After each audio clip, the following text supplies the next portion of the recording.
So yun mga par, no? Ang topic natin ngayon ay kung magkano nga ba yung nagre-range yung rent dito sa Scarborough mga par, no?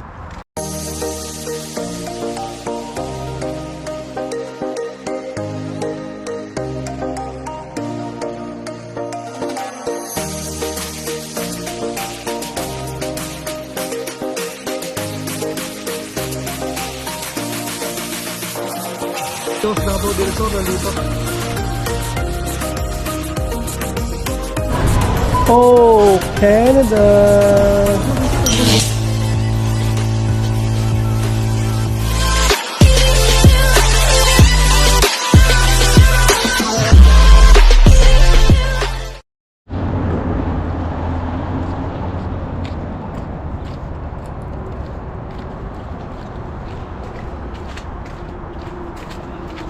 Good morning mga par. Welcome back to my channel again. Natid na natin si Inday mga par, no? Sa bus, sa school bus niya. So andito ulit tayo, ating spot na naman, no? Kasi may topic ulit tayo mga par, pag-uusapan, no? Ito naman ay share lang natin, no? So yun mga par, no? Ang topic natin ngayon ay kung magkano nga ba yung nagre-range yung rent dito sa Scarborough mga par, no? Dito lang sa Scarborough yung alam ko, kasi ito yung lugar kung saan kami ngayon mga par, no? Sa ating pagtatanong sa ating mga kasama, sa ating mga kaibigan, no? Na mga nandito, no? Sa Scarborough. So share natin para may idea lang kayo mga par, para lang itong balak nyo na dito pumunta, no? Alam nyo yung magkano ang mga rent dito sa bahay mga par, no? So karamihan mga par, no, ng mga kaibigan natin dito nandito sa Scarborough ay laging ang inuupahan nila ay basement mga par, no? Or yung baba nung mismong bahay, kasi halos lahat ng bahay rito mga par, or lahat yata siguro ng bahay mayroong basement, no? Yung underground, no? Kasi karamihan naman ng ano dito mga par, no, mga may bahay ang nakatira sa taas yung may-ari mismo, tapos yung sa ilalim nga, yung sa basement, pinapaupahan nila.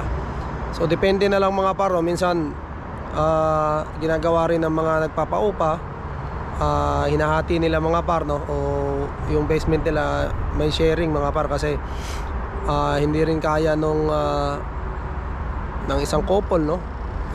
Upahan yung isang buong basement, kasi medyo may kamahalan mga par. Kaya ang ginagawa nila, hati mga par, no? Or share kayo, share. Kumbaga sharing mga par. May kwarto sila, may kwarto ka din, and then yung iba kanya-kanyang washroom mga par. Tapos shared kayo ng yung parang sala-sala, tapos shared din kayo ng kitchen. Yun yung ginagawa ng iba mga par. So yun nga, dahil yung mga bago dito sa Canada mga par ay nagtitipid nga, no? Kung ikaw bago ka, so talagang mahal pag sinolo mo yung isang buong basement. So siguro kung marami kang pera kaya mo, no? Pero pagdating mo kasi rito mga par, no, kailangan mo talagang magtipid, no? Kung saan ka makatipid, dapat yun ang gagawin mo, kasi dito pagdating mo rito, yun nga, yung mga bills mo rin umpisa na, no? Siyempre wala ka pang trabaho, no? Or may trabaho ka man, siguro part-time muna. So kaya kailangan mo talaga magtipid. So yun, ayon sa pagtatanong sa aking mga kaibigan mga par, no? Ang kanilang upa sa bahay, no? Sa sharing muna, no? Ano sila, ang bayad nila is 1350 mga par, no? Meron kayo isang kaibigan na 1350 ang ano, shared na yun mga par, no? Pero may sarili silang CR sa kanilang kwarto, pero yun nga, hati sila sa sala at saka sa kusina, no? Ayun, hindi pa kasama yung ano mga par, yung utilities doon, ano, yung kuryente at saka tubig. So yung kuryente at tubig mga par, mura lang naman. Nasa around 200 siguro a month, no? Or mas mababa pa. Depende sa landlord mo, no? And yung isa naman mga par, meron din akong kasama, no, na sinulo niya yung isang buong basement, no, pero siya matagal, mga par ay medyo matagal na rito, no, nauna pa sa atin. Sinulo niya isang buong basement. Ang bayad niya mga par is sa 2,000, no, so $2,000 yun mga par. And isa pa pala mga par, no, pagka nangupa ka ng bahay rito ay kailangan mo magbayad ng unang buwan, saka first and last mga par kung tawagin nila rito. So unang buwan tsaka yung last na buwan, no. Nga, sinulo niya yung mga par, no, yung isang buong basement, 2,000 plus utilities pa.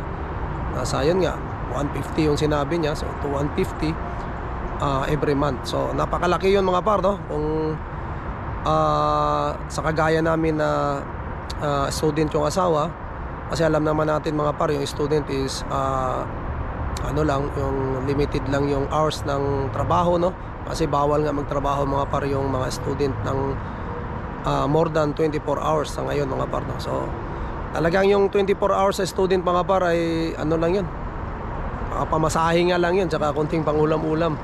Yun lang kaya nung ganong trabaho mga par, no, kasi yun nga part-time siya. Pero kahit papaano, at least kahit papaano mga par, merong kita pa rin na pumapasok, no.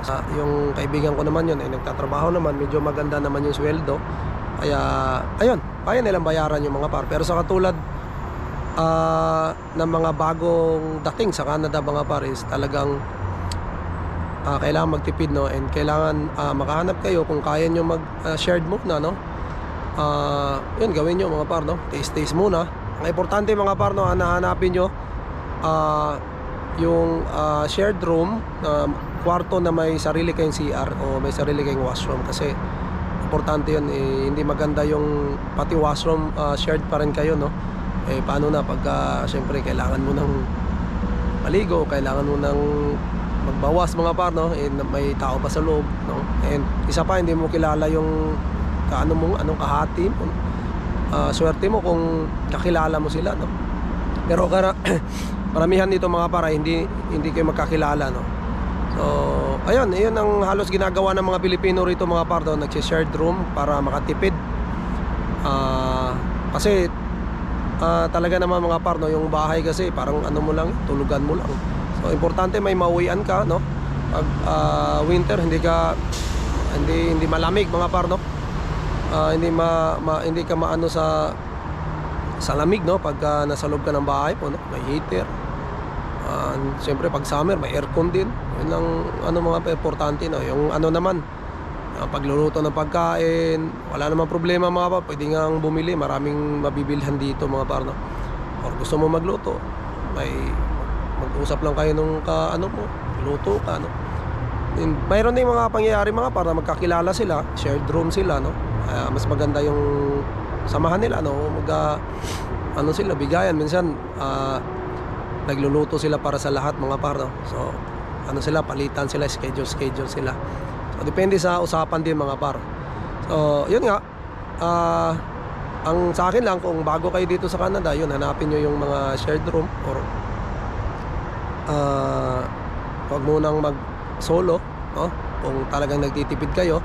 Kaburo mga par, no, yun nga, nagre-range ng sa $1,000 to $2,000 mga par, no, sa mga basement, no. Depende lang yan kung shared kayo. Kung shared, mas mura mga par. Kung solo, nasa 2,000. Meron ding 1,800, 1,700, no. Meron ding 1,800, 1,700 mga par. Hindi pa kasama yung utility doon, no. Swerte mo kung makakakuha ka ng merong mga 1,500 mga par, no. Minsan mayroon din pero medyo malayo-layo na, no. Medyo malayo na mga par, pero goods pa rin kung naman, kung malapit naman sa sakayan ng mga bus mga par, no. Yun, wala pa rin problema. Piliin nyo rin pala mga par nung malapit sa sakayan ng bus, kasi pag winter medyo mahirapan kayo kung malayo yung lalakaran nyo. Kasi pag winter dito mga par, yung mga sa looban hindi na masyadong nililinis yan, walang naglilinis, no, or may maglinis man matagal. Kaya ayun, talagang maglalakad kayo sa snow, makapalang snow, no, malamig, madulas, no, medyo talagang risky rin.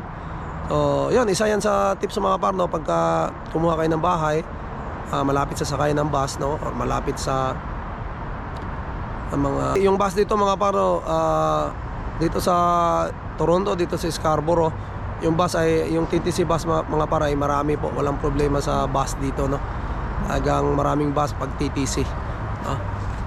So ayun lang mga par, i-share lang natin yung ating nalalaman, no, patungkol dun sa mga renta dito sa Scarborough mga par, no.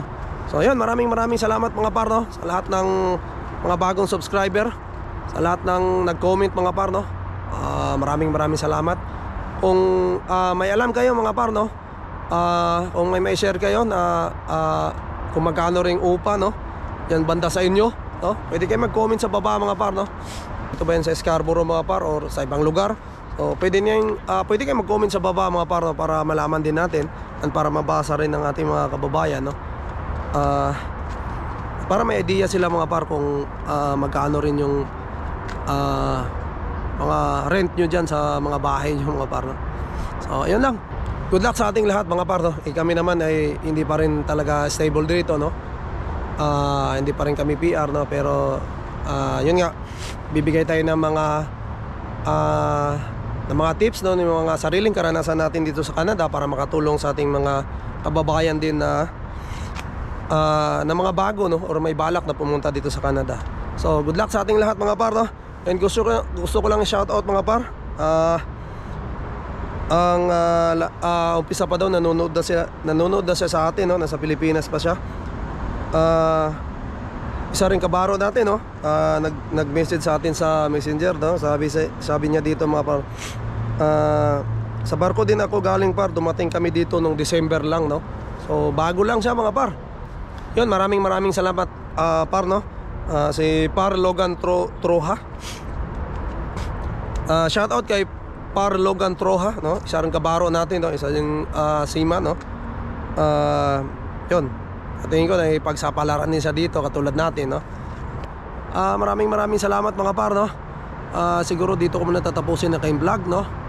To God be all the glory. And good luck sa ating lahat mga par. And we'll see you in the next one. Bye!